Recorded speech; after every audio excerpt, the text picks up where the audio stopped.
반갑습니다. 부동산 투자 여행의 박일입니다. 여러분들도 잘 아시겠지만은 어느 한 지역에 투자를 하기 위해서는 가장 먼저 알아야 할 내용이 바로 국토종합 계획입니다. 아시는 분들은 아시겠지만은 이 국토종합 계획은 국토교통부에 들어가서 다운을 받아서 프린트를 한 후에 여러분들이 보시면 되겠습니다. 근데 장수가 많습니다. 따라서 모두 다 프린트 할 필요는 없고요. 1차적으로 여러분들이 거주하고 있는 지역에 대해서 우선적으로 프린트를 하면 몇 장 안 됩니다. 그걸 보시면서 여러분들이 거주하고 있는 지역의 변화가 어떻게 일어나고 있는지를 어느 정도 연습을 하십시오. 연습을 한 다음에 내용을 보시면 될 겁니다. 따라서 제가 간략하게 국토종합계획에 대한 내용, 즉 잘 아시겠지만은 국토교통부는 2019년 12월 3일 대통령 주재로 열린 국무회의에서 향후 20년의 국토의 장기적인 발전 방향을 제시하는 5차 국토종합계획안을 대해서 심의 의결하였습니다.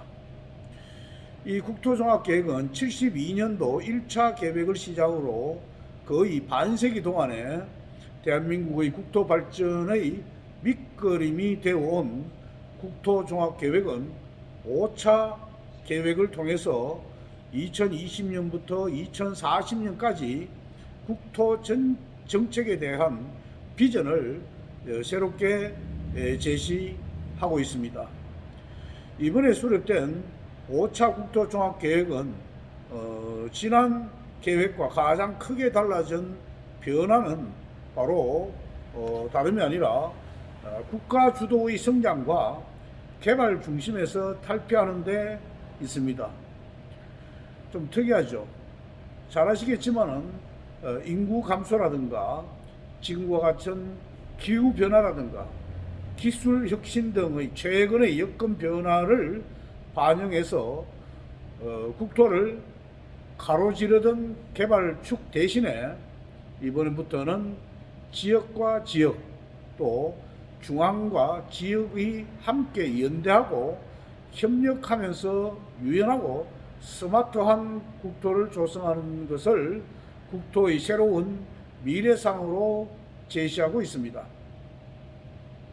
따라서 계획의 비전을 모두를 위한 국토 또 함께 누리는 삶의 틀로 설정하고 균형 국토와 스마트 국토, 혁신 국토의 3대 목표와 6가지의 발전 전략을 제시하고 있다는 것이 큰 차이점이다 라고 볼 수가 있습니다. 자, 어떻든 이 국토종합계획은 여러분들이 우리나라의 전 국토에 한마디로 밑그림을 그리고 있는 계획입니다. 이 국토종합계획을 어느 정도 여러분들이 조금 이해하시고 다음으로는 도시계획의 흐름을 이해하는 것입니다. 국토를 어떤 식으로 개발할 것인지 전체적인 흐름을 파악하는 것이죠. 투자에 있어 가지고 응용할 수 있을 정도의 수준이면 됩니다. 관심과 공부가 되면은 투자는 결코 어렵지가 않다라는 말씀을 분명히 드립니다. 예를 들어서 우리나라 전국토 중에서 여러분들이 살고 있는 지역, 즉 예를 들어서 울산광역시에 내가 투자를 하고 싶다라고 가정을 해봅시다. 그러면은 울산광역시 이 지역에 투자 가치가 있는지 또 어떠한 개발 호재가 있는지 알아야 되겠죠. 그걸 알기 위해서는 어떻게 해야 되겠습니까? 먼저 국토종합계획을 보고 그 다음에 도시 기본 계획을 봐야 되겠죠. 자, 국토종합계획은 조금 전에 말씀드린 대로 도대체 뭘까? 말 그대로 국토에 대한 종합계획입니다. 우리나라 국토 개발에 관해서 가장 상위에 있는 계획입니다. 한마디로 정책적 방향을 제시할 뿐 법적인 구속력은 없습니다. 이 말이 뭐냐면은 계획은 계획일 뿐이지 반드시 실행된다라는 것은 아니다라는 것이죠. 때문에 계획들이 실제로 진행되는지를 현장에서 확인한 후에 투자하는 것이 핵심 포인트가 될 수가 있습니다. 국토종합계획은 20년 단위로 수립하고 5년 단위로 변경할 수가 있습니다.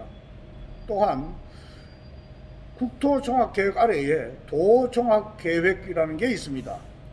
이는 도라든가 또는 특별자치도의 관할구역을 대상으로 해당 지역의 장기적인 발전 방향을 제시하는 계획입니다. 이 계획은 내용과 여건은 국토종합계획과 거의 유사하기 때문에 그렇게 큰 의미는 없습니다.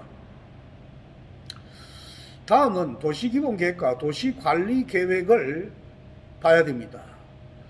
자, 정확하게 용어는 도시기본계획은 도시군 기본계획이고요. 도시관리계획은 도시군관리계획이 정확한 용어입니다. 그러나 쉽게 그냥 제가 여러분들을 강의함에 있어 가지고는 그저 도시기본계획, 도시관리계획으로 말씀드릴까 합니다. 이 두 계획은 특광시 또는 군의 관할구역을 대상으로 합니다. 이때 광역시에 있는 군은 제외되는 것입니다. 먼저 도시기본계획은 비구속적 계획이고 도시관리계획은 구속적 계획입니다. 자, 여기에서 간단하게나마 아시는 분들은 아시겠지만은 구속적 계획과 비구속적 계획이다라는 말을 제가 사용했습니다.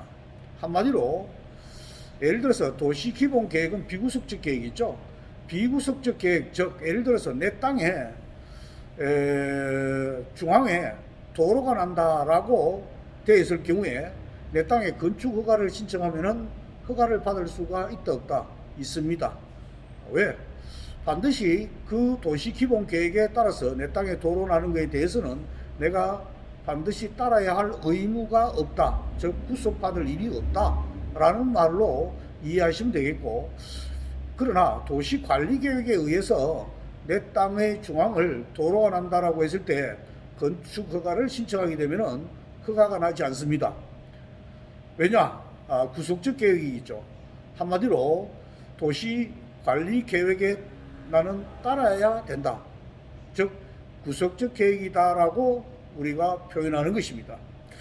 도시기본계획은 특광시군의 기본적인 공간구조와 장기 발전 방향을 제시하는 계획입니다. 이 도시기본계획은 앞에서 제가 간단하게 언급했듯이 어느 도시가 어떻게 발전할 것인지를 볼 수 있는 계획입니다. 따라서 투자자라면 반드시 도시기본계획 정도는 판독할 수가 있어야 되겠습니다. 아울러 도시기본계획 아래에 도시관리계획이 있는데 이는 도시기본계획에서 어떤 시에 대한 개발계획의 밑그림을 그려놓았다면 도시관리계획은 밑그림을 그린 것을 실행에 옮기는 계획이라고 생각하시면 되겠습니다. 매우 중요하죠. 따라서 투자자라면 도시관리계획과 개별 법률에 의한 계획을 심도 있게 분석할 수 있어야 한다는 말입니다. 개발계획은 누구나 볼 수 있는 공개된 자료입니다. 각 시도의 홈페이지에 들어가면 모두 다 볼 수가 있습니다. 여러분들도 반드시 홈페이지에 들어가서 다운을 받아가 프린트를 한 후에 여러분들이 거주하고 있는 지역을 위주로 해서 한번 어떻게 개발되고 어디가 개발되는지 투자 가치가 있는지를 판단을 하는 것이 우선적으로 제 개인적으로 봤을 적에 중요하다라고 생각을 합니다. 어쨌든 이 도시기본계획은 모두 다 볼 수 있는 계획입니다. 그런데 문제는 아무나 돈을 벌 수가 없다는 것이죠. 왜 그러냐? 스스로 공개된 계획을 해독할 능력이 없다라는 것이 문제인 것입니다. 돈을 벌든 일이든 공부든 어떤 일에는 여러분들 아시다시피 미쳐야 합니다. 자, 국토종합계획을 보면 우리나라 땅에 대한 개발의 방향이 보인다고 했습니다. 여기서 몇 가지 주의할 점과 활용 방법이 있습니다. 첫째로 국토종합계획은 정권에 따라서 변한다는 것입니다. 이는 절대 권력자의 5년간의 집권 시기 이내에 실제로 집행될 계획이 무엇인지를 정확히 판별하는 능력이 필요하다는 것입니다. 한마디로 정권의 의도를 파악하여 향후 예측할 수 있어야 한다는 말입니다. 두 번째로 계획은 계획일 뿐입니다. 따라서 반드시 어떤 자료를 검토한 후에 현장에서 확인할 수 있어야 합니다. 저희 경험으로 보면은 대다수의 투자자나 중개업자들은 계획은 다들 가지고 있습니다. 책자를 만들어 다 가지고 있습니다. 그러나 문제는 현장을 확인하지 않는다라는 게 문제입니다. 한마디로 뜬구름 잡는 이야기밖에 안 된다는 것이죠. 어쨌든 계획 등에서 잡혀져 있는 내용이 현장에서 얼마나 정확하게 실행되고 있는지를 파악할 줄 알아야 한다는 것입니다. 계획과 현실이 정확하게 맞는지, 물론 모든 일이 꼭 들어맞으라는 법은 없습니다만도 계획에 나와 있는 내용들은 계획대로 될 가능성이 더 높다는 점을 잊어서는 안 되겠습니다. 한마디로 장기적인 계획만 믿고 부동산에 투자를 하는 어리석음을 범하는 일은 하지 않아야 한다는 것입니다. 세 번째로 관련 지도와 도면을 보고 어떻게 투자를 할 것인지에 대해서 연습을 해야 됩니다. 연습을. 예를 들어서 전라북도의 새만금 개발 계획 지도를 본 후에 어디에 투자할 것인지 가장 먼저 할 일은 뭐겠습니까? 새만금의 현장을 방문해서 실제로 공사가 진행되고 있는 곳이 어딘지, 아니면은 그냥 계획만 있는 것인지를 파악을 해야 된다는 것입니다. 이처럼 스스로 질문을 가지고 현장을 파악하다 보면은 머릿속에 자신만의 투자 지도가 만들어지게 된다는 것입니다. 자, 여기서 하나 말씀드리면은 서해안 신산업벨트에 대해서 공부를 좀 하시기 바랍니다. 정부는 초광역 개발을 통해서 서해안 신산업벨트의 개발 방향을 국제 비즈니스 거점과 환황의 협력체계 조성과 초인류 첨단 산업벨트 구축, 나아가서 글로벌 해양 생태, 또 문화관광벨트 조성과 영내외 연계 인프라 구축 등으로 계획을 잡고 있습니다. 따라서 이를 기반으로 제약이라든가 바이오, 자동차, 반도체, 정밀기계, 4차 산업을 주도할 도시가 어디인지를 찾을 수가 있을 것입니다. 대한민국은 먹고 살려면은 반대초라든가 자동차, 바이오, 4차 산업혁명 일자리를 반드시 필요로 합니다. 4차 산업이라는 것은 잘 알다시피 AI, 인공지능이죠. IoT, 즉 사물인터넷이라든가 빅데이터, 모바일 등 첨단 정보통신 기술이 경제, 사회 전반에 융합되면서 혁신적인 변화가 나타나는 차세대 산업혁명입니다. 네 번째로 교통과 개발 방향, 정치적인 흐름을 어느 정도 읽을 줄 알아야 합니다. 땅이든 집이든 잘 아시겠지만 투자에서 기본 중에 기본이 바로 도로입니다. 국토종합계획 역시 마찬가지입니다. 도로나 철도나 KTX나 GTX라든가 인구, 지역별 계획 등을 파악해야 됩니다. 여기에 정치적 흐름도 중요합니다. 예를 들어서 남북 경제 협력의 경우에 이로 인해서 파주라든가 연천이라든가 철원의 토지도 관심을 가져야 합니다. 물론 복잡한 현안들이 해결되어야 하겠습니다만은 해결이 된다면은 토지의 가격은 당연히 올라갈 것입니다. 토지를 공부할 때는 잘 아시겠지만은 그린벨트 해제 지역이라든가 광역철도라든가 물류라든가 항만 등을 키워드로 광역도시계획을 분석하고 판독해보는 것도 좋습니다. 가장 먼저 봐야 할 것은 개발 제한구역이 과도하게 지정되어서 시대적 배경에 따라 적합한 도시 기능을 하지 못하고 있는 시군이 있는지를 한번 파악해 보시기 바랍니다. 개발 제한구역 추가 해제를 통해서 도시의 자족 기능 확보와 공간 구조 개선에 활용한다는 것입니다. 그러나 개발 제한구역이 해제된다는 뜬 소문만으로는 투자를 절대 하지 마십시오. 왜냐? 개발 제한구역이 해제되면은 거의 공익 목적이기 때문에 개인이 할 수 있는 것이 없습니다. 고로 전부 다 수용당한다라는 의미로 해석하시면 좋겠습니다. 다음으로는 개발축은 기존의 경부축 중심의 개발을 지향하고 서남북축용의 적절한 기능과 시설을 유지하고 다핵 분산형 공간 구조를 실현해야 한다는 것입니다. 이런 식으로 다른 시도의 광역도시계획은 계획도 분석해 보면은 토지 투자의 방향을 읽을 수가 있습니다. 예를 들어서 어느 지역을 선정을 했다면 다음은 앞에서 언급했듯이 도시기본계획을 분석을 해보십시오. 도시기본계획에는 투자와 직접적인 연결이 되어 있습니다.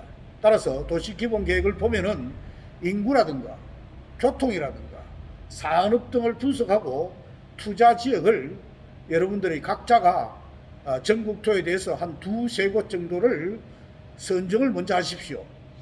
만약에 선정을 했다 그러면은 현장을 통해서 투자에 대한 최종 판결을 해야 합니다.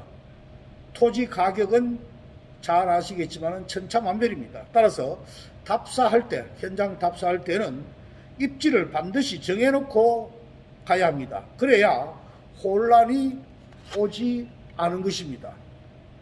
맹목적으로 현장에 갔다가는 오히려 혼돈만 올 뿐 어느 하나 건질 수 있는 것이 없을 것입니다.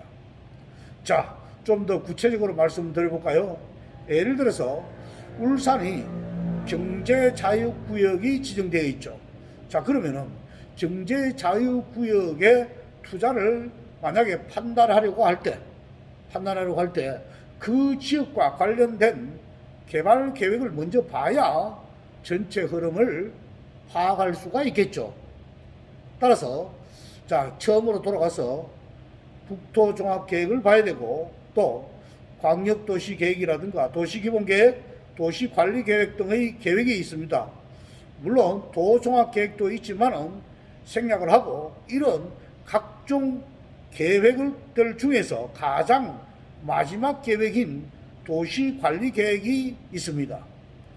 앞에서 언급했듯이 도시관리계획은 도시기본계획의 구체적인 실행계획이라고 말씀드렸습니다. 이 도시관리계획으로 개발을 어떻게 한다? 실행하는 계획, 한마디로 집행하는 계획인 것이죠. 따라서 도시관리계획의 구체적인 내용은 어디에서 확인하면 될까요? 바로 토지이용계획 확인원에 구체화가 되어 있습니다. 토지이용계획 확인원을 보면은 지목과 면적과 개별 공시지가 또는 국토계획법에 따른 지역지구 등이라든가 다른 법령에 따른 지역지구라든가 토지이용규제기본법 제9조 제4항 각호에 해당되는 사항이라든가 확인 도면 등을 확인할 수가 있습니다. 자, 토지이용계획 확인은 만약에 토지이용 확인을 모르는 분들은 일단 인터넷에 들어가서 여러분들이 거주하고 있는 집의 번지를 입력을 해 보십시오. 토지이용계획 확인을 검색한 후에 그러면은 여러분들이 거주하고 있는 지역이 용도 지역이 뭔지 공시지가가 얼마인지 면적이 얼마인지를 확인할 수 있다 이 말입니다. 아울러서 맨 밑에 보면은 도면이 나올 겁니다. 지형 도면이 나오는데 그 도면에 보면은 예를 들어서 빨간 선으로 끄어서 가지고 뭐가 개발이 된다든가 안 된다든가 이런 구체적인 내용을 알 수가 있다라는 것이죠. 이처럼 토지이용계획 확인을 구체적으로 상세하게 판독할 줄 알아야만이 토지를 선정할 수 있다고 저는 생각이 됩니다. 그렇지 못할 경우에는 그저 중개사무소에서 보여주는 형식에 끝나고 말 것입니다. 심지어 중개사무소마저도 토지이용계획 확인을 상세하게 판독할 수 있는 경우가 안 되는 경우도 있다는 말을 들었습니다. 투자는 신중해야 한다는 것은 누구나 다 잘 알고 있는 사실입니다. 그런데 왜 기획부동산에 엮여서 빼도 박도 못하는 투자를 할까요? 물론 모든 기획부동산이 그렇다는 것은 아닙니다. 그러나 주변 대다수 분들이 기획부동산을 통해서 투자를 했지만은 그 결과는 어떻습니까? 제가 여기에 대해서 더 이상 언급을 하지 않아도 여러분들이 더 잘 아실 것으로 생각합니다. 토지 투자는 진정 대박입니다. 그러나 분명한 것은 내가 최소한 투자에 대한 기본은 알고 접근해야 한다는 것이죠. 그렇지 않으면은 백전백패라는 사실을 기억하시기 바랍니다. 자, 본론으로 돌아가서 도시기본계획을 봐야 한다고 했습니다. 거기에는 인구라든가 교통, 산업, 즉 산업단지라든가 택지개발지구 등을 보라고 했습니다. 왜 이를 보라고 했을까요? 지금 언급한 인구라든가 교통 등이 바로 거래량과 토지 가격을 상승시키는 핵심 요인들인 것입니다. 따라서 정확히 볼 줄 알아야만이 성공적인 토지 투자를 할 수 있는 것입니다. 자, 그럼 구체적으로 하나하나를 좀 더 상세하게 말씀드리겠습니다. 구체적으로 상세적인 강의는 다음 강의에서 말씀드리겠습니다. 오늘 강의 내용을 정리하면은, 자, 여러분들이 지난 강의에서도 마찬가지로 토지에 투자를 하라고 했죠. 물론 여러분들이 각자 생각하는 것은 시중에 많이 나와 있는 책들이라든가 유튜브라든가 인터넷에 떠들고 있는 뭐 꼬마 빌딩을 하나 가져라든가 또는 수익형 부동산에 투자라든가 이런 이야기가 상당히 많죠. 아주 좋은 이야기입니다. 맞습니다. 차후에 수익형 부동산에 대해서 제가 좀 더 구체적으로 한번 말씀드리겠습니다만은 문제는 그와 같은 수익형 부동산이라든가 꼬마 빌딩을 가지려고 하면은 초기 투자금이 많이 들어갑니다. 아울러서 지금같이 코로나19 등으로 인해서 자영업자들이 굉장히 어렵습니다. 이런 시기에는 그 꼬마 빌딩도 덩달아서 당연히 어려움을 겪을 수밖에 없는 것이죠. 따라서 초기 투자금이 적게 들어가는 토지 투자를 제가 분명히 말씀드리는 것은 본 강의를 계속 듣게 되면은 그만한 이유가 있다는 것을 충분히 이해하실 것입니다. 따라서 국토종합계획의 여러분들이 거주하고 있는 지역을 먼저 프린트해서 한번 밑그림을 보십시오. 그러고 난 다음에 여러분들이 거주하고 있는 지역에 시청 홈페이지에 들어가서 도시기본계획을 장수가 좀 많습니다. 그 중에서 특히 공간 분야를 프린트해서 몇 번을 보십시오.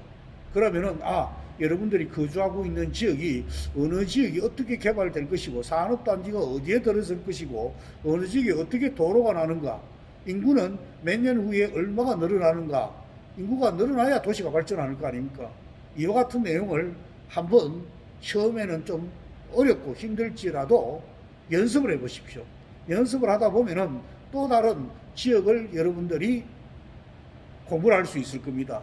그래야만이 어디에다가 내가 투자를 할 것인가, 투자처를 선정을 하고 한 두세 군데를 선정했다 그러면은 그 지역에, 여러분들이 거주하고 있는 지역에 직접 현장에 한번 가보십시오.